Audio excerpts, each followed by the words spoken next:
महिलांनी अन्यायाविरोधात निर्भीडपणे आवाज उठवणे आवश्यक. ॲडव्होकेट अमृता शेरेगार.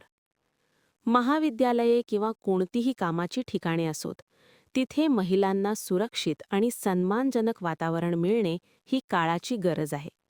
महिलांवरील लैंगिक छळाला प्रतिबंध घालण्यासाठी कायद्यात अत्यंत कडक आणि स्पष्ट तरतुदी आहेत. मात्र केवळ कायदा असून चालणार नाही, तर महिलांनी स्वतःच्या हक्कांबाबत जागरूक राहून अन्यायाविरोधात निर्भीडपणे आवाज उठवणे आवश्यक आहे, असे प्रतिपादन चंदगड बारच्या ॲडव्होकेट अमृता चेतन शेरेगार यांनी केले.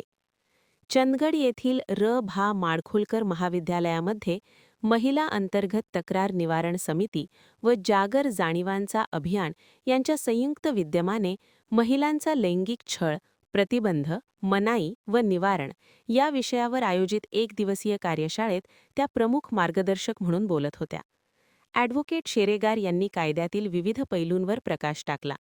त्या म्हणाल्या की प्रत्येक शासकीय आणि निमशासकीय संस्थेमध्ये अंतर्गत तक्रार निवारण समिती असणे हे आता कायद्याने बंधनकारक आहे. कोणत्याही प्रकारच्या छळाच्या घटनेत भीती न बाळगता कायदेशीर मार्गाने तक्रार करावी. संस्थांनी देखील असा तक्रारींकडे गांभीर्याने पाहून पीडित महिलेला न्याय मिळवून देण्यासाठी तातडीने कारवाई करणे गरजेचे आहे. कार्यक्रमाच्या अध्यक्षस्थानी स्टाफ सेक्रेटरी प्रा. गावडे होते. कार्यशाळेच्या प्रारंभी जागर जाणीवांचा अभियानच्या प्रमुख सौ. कमलाकर यांनी प्रास्ताविकातून कार्यशाळेचा उद्देश स्पष्ट केला. पाहुण्यांची ओळख पी. पाटील यांनी करून दिली.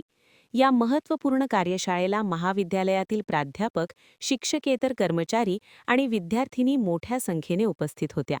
कार्यक्रमाचे सूत्रसंचालन कुमारी त्रिवेणी कांबळे यांनी केले, तर आभार प्रा. पाटील यांनी मानले. महान कार्य न्यूजसाठी प्रकाश ऐनापुरे, चंदगड.